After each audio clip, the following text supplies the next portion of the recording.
The borders of Kazakhstan and Kyrgyzstan meet in a mountainous area.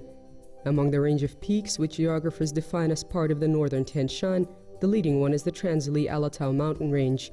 And if one knows the mountain routes, from here it is easy to reach the Kyrgyz Issyk-Kul Lake. After arranging the necessary documents, tourists can reach the wonderful lake located in the neighboring country using different routes. One of them commences in the Bolshoy Almaty ravine, very close to the city of Almaty. In the lower part, the ravine is wide and branches out in two directions. One is long and sharp and leads towards the Bolshoy Almaty Lake and further on to the Joly passover. The other path is very short and leads to the beginning of the Prohodnoye ravine.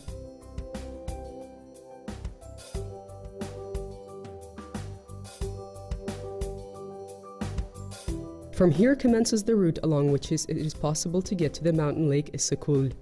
Its waters are cold, but every summer, fans of activities on the beach arrive at the banks of this lake. A great number of buses and taxis can take you to the sandy beaches, but those that prefer more active leisure activities reach the Issyk-Kul Lake by foot with heavy backpacks. A tent will be needed for the way, along with a sleeping bag, a gas burner, and warm clothes. Trained tourists can reach this destination with just one overnight stop. The majority require 2 nights, and if there are children in the group, then one has to move at their pace. But if you have only 2 free days, then they can be spent in the Prohodnoye ravine.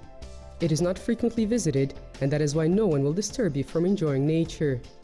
The Bolshoy Almaty River commences at the confluence of 2 rivers, separated by a spur from which the pyramid of the Bolshoy Almaty peak rises. To the west of the spur, the Prohodnoye River, to the east, the Ozornoye River. Approaching the mountain, they merge, forming the Bolshoy Almaty River. The river Prohodnoye flows along the bottom of the ravine, through the boulders, becomes more turbulent within the wedges of the mountain cliffs, and thunderously carries heavy rocks along its bottom. The Prohodnoye River is located between 2 mountain spurs, Karagalinsky and Almaty Alagiri. The lower border of the ravine is located at the confluence of the Prohodnoye and Kumbelsu rivers.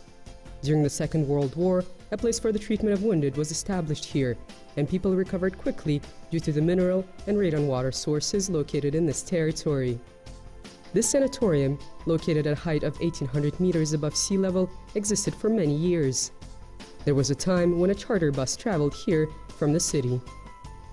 On the territory of the Trans-Ali mountain range, there are a lot of camps for children, holiday bases, sanatoriums, health and resort zones. It is well known that the air in the mountains, filled with a conifer resin, has medicinal properties.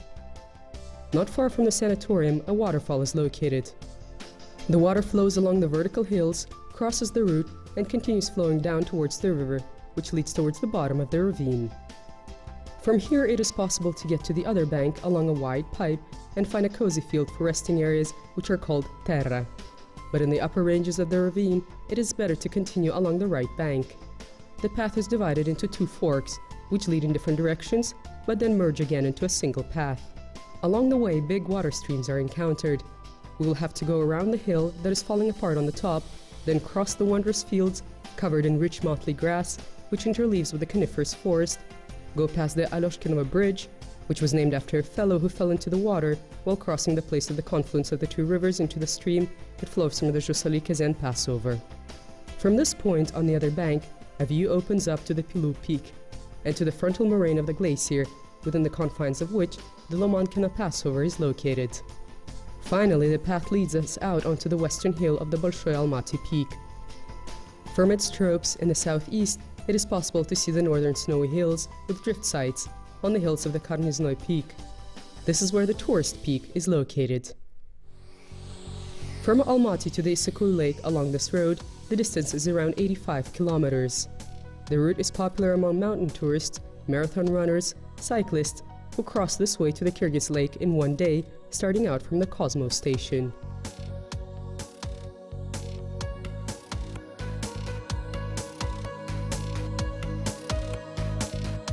The Bolshoy Almaty ravine and the adjacent Prohodnoye ravine are located on the territory of the Ili-Alatau National Natural Park.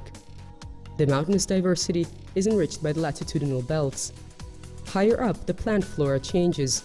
One can encounter different types of birds and animals. The sub-mountain regions of the Alatau are stepificated hills, which transition into a wide belt of wild apple trees. Higher ranges are covered in coniferous forest. Then there is the high mountain region with a swarming aroma of dwarf pines, and higher up there is the alpine fields or the perpetual snow belt.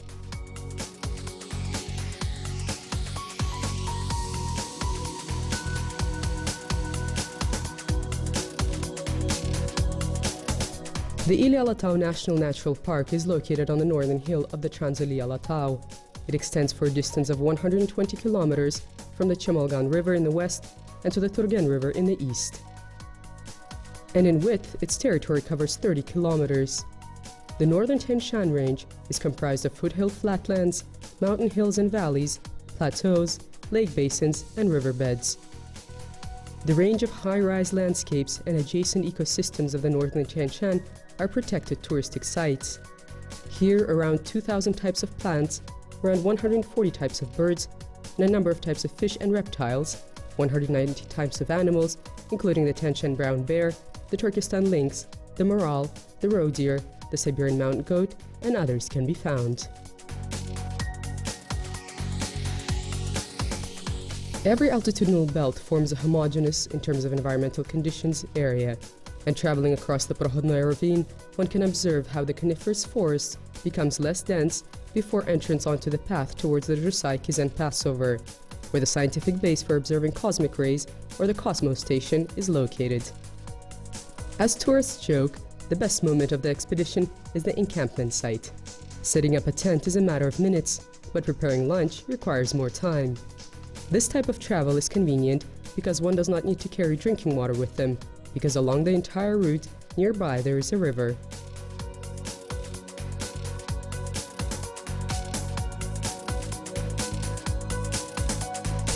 There are a couple of routes which allow travelers to get to know the mountainous natural surroundings of the Prohodnoye ravine. The route from the Almarasan resort to the Prohodnoye ravine is very popular, and it exits out onto the Tera field, then onto the Berkut Tas, moving on to the Karagaglinsk ravine and the Lunaya or Moon Valley. This is not a very difficult trekking with a rise to a height of 3,500 meters. This route entails a 2 to 3 day expedition along picturesque forests, sunny valleys, and alpine fields. And during this time, one can see a lot of birds. В современном мире очень много внимания уделяется охране природы. Создаются национальные парки, заповедники. Today, a lot of attention is devoted to the preservation of nature. National parks and reserves are being created. In Kazakhstan in the recent years, quite a few new parks with specially protected territories were established. Of course, this has a very positive impact on birds. There are less worries, there's direct oversight. And on these territories, a rise in the population number of rare bird species is being observed. Kazakhstan is such a big country, and the great diversity of landscape determines its biodiversity. We have a great number of bird species, 500 types of birds. Out of this number, 57 types are included into the list of endangered species. Actually, the situation is such that not only rare species are included into the book, which are rare by nature, but also species that had a high population in the past. They make this list because of us, because of people who, due to agricultural activity and poaching, reduce their population. Today, the population of the Saker falcons is in the most critical state. In the last years, their numbers have significantly decreased due to human activity. This is the result of direct poaching. For example, there are types of species that never had a high population, but are included into the Book of Endangered Species because their areas of habitat are very limited, and any human intrusion can present a danger to them.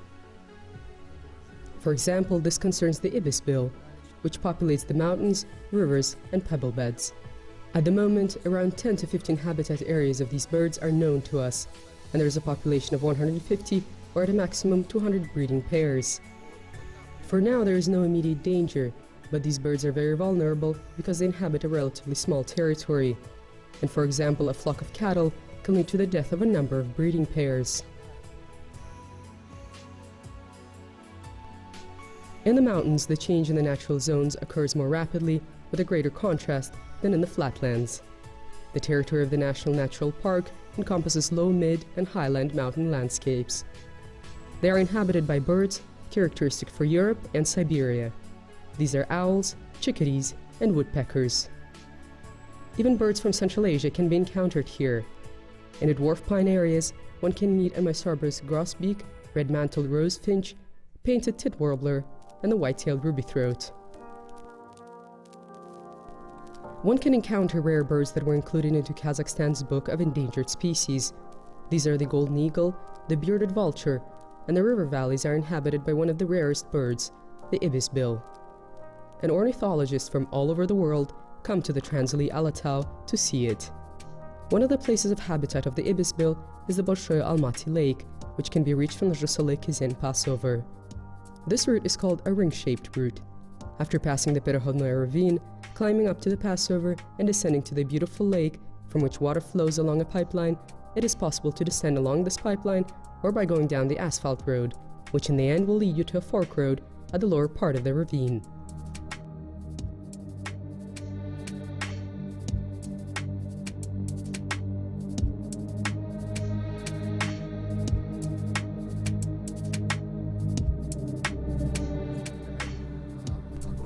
Many of the predator birds are included into the Book of Endangered Species.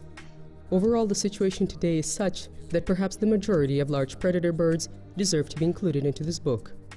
Because, for example, a great number of power transmission lines are deadly for eagles. Every year, thousands of eagles die simply by landing on these non-insulated lines, and when spreading their wings, make contact and die. This is not a direct poaching of the birds. This results in the deaths of the steppe eagle, the imperial eagle, and to a lesser extent of the golden eagle, which also simply lands on the power lines. Cranes, which were before inhabiting in great numbers, there was a period when their population was growing, but right now we're once again observing a decline. For now, it is difficult to explain the reasons behind this. Everything is very delicate in nature. Everything is connected. Any kind of interference, even when people are not intentionally trying to harm the birds, still human activity can indirectly affect them through the food chain. Availability of food and the inhabitant environment, if there is a disturbance, and the birds disappear.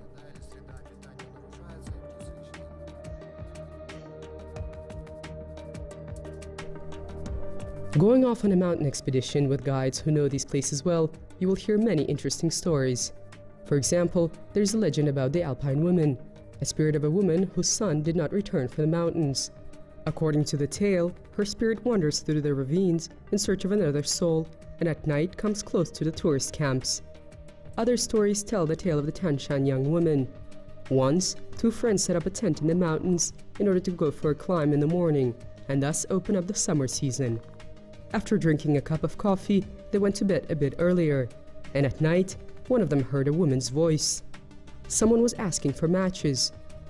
And when he opened the tent, a rush of fresh air hit him in the face.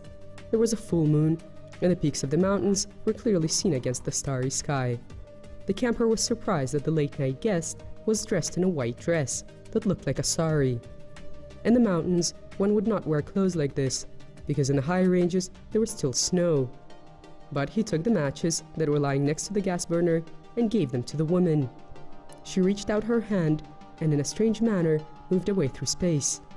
In the morning, the matches were gone from the tent, and the tent itself was open.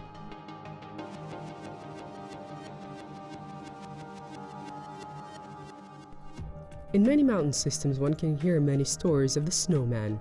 The Transili Alatau range is not an exception. There is a reason why people of esoteric beliefs consider that the mountains are a place of special force, the antennas of the cosmos, and here strange stories may happen to people. Many legends speak of the Edelweiss. This flower, with a silvery color, is considered to be a symbol of bravery and love. According to the stories, the bravest young men who were smitten with love went into the mountains after this flower, but not all came back. In reality, the Edelweiss grows at accessible heights, and its small furry hairs protect it from the scorching sun rays and the night colds. The Edelweiss has become an international symbol which unites all those who love the mountains.